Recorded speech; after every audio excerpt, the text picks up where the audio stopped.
Una sterzata disperata per salvarsi, poi lo schianto terribile. Il vento soffiava con le sue raffiche potenti lungo via Colombo e Eraclea, ma a causare la tragedia, con tutta probabilità, è stata una fatale distrazione. La ricostruzione della polizia locale è tuttora in fase di sviluppo. L'unica cosa certa è che poco dopo le 12 di oggi gli agenti si sono trovati di fronte all'ennesima tragedia sulle strade del Veneziano. Un'altra giovane vita stroncata.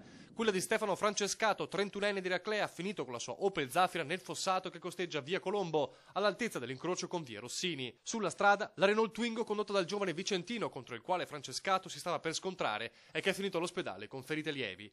Non è ancora chiaro chi percorresse via Colombo e chi provenisse da via Rossini. Di fatto le due vetture si sono trovate a un passo dallo schianto frontale e in quegli istanti drammatici il 32enne ha cercato di evitare l'impatto. Ci è riuscito a metà, tamponando la Renault e finendo nel fosso. Quando è scattato l'allarme sono giunti sul posto i sanitari del SUEM e i vigili del fuoco, ma per Francescato era tutto inutile. Nell'impatto il giovane si è rotto il collo ed è morto all'istante.